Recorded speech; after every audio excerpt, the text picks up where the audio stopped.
I'm getting a picture.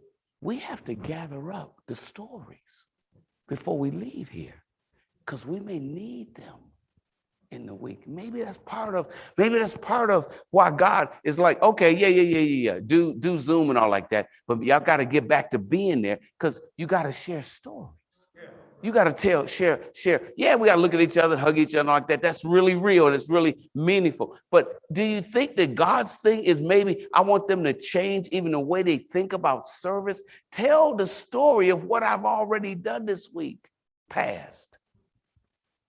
Maybe a new, what if our, there's all this stuff, we read all this stuff, Renee and different others, we read all this stuff about what to do with visitors and new members, and you got to do this, and you got to give them something, and you got to follow up with them within 36 hours, and, and all like that, and yeah, okay.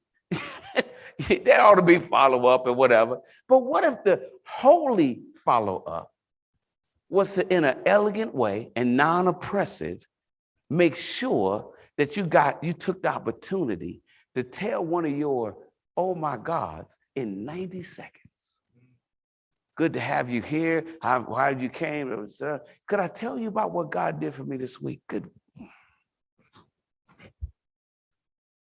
Let me tell you what he did this week. My child, blah, blah, blah, blah, blah, and then he said, and then I didn't know what's going to happen, and this or the other. And, I don't know how you feel about God, but I just wanted to share that with you. You got to do it in 90 seconds or something. You can't be preaching to them and then tackle them and then, and then the Lord, you can't do all of that. All right, if I see anybody tackling anybody, I'm coming at you. But you can practice shaping your stories, right? In the old days here in Baltimore, I remember they introduced this idea to me from Michigan of popcorn testimony. Anybody heard of that? Anybody? Yeah. All of us over on the other side of town. Yep, right. But popcorn, you got to pop up and pop back down, and it was meant to prevent. Every church got 3 people that testify every time you open up testimony service.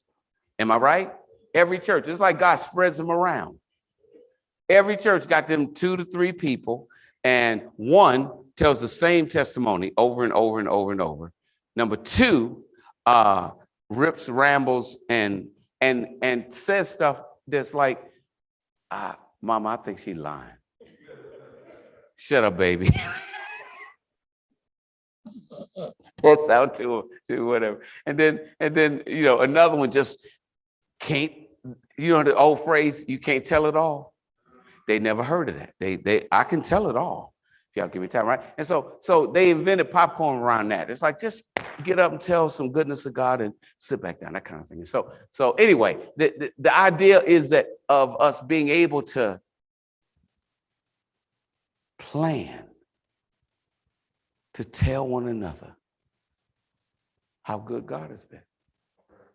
And the calibration is to do it in an elegant enough way that you aren't boring people to death or holding them hostage. Maybe, Renee, that's some of the training we ought to do, right? So that visitors know that we sheep like everybody else, but we sure enough hear a particular voice. Am I helping anybody this morning? Y'all see?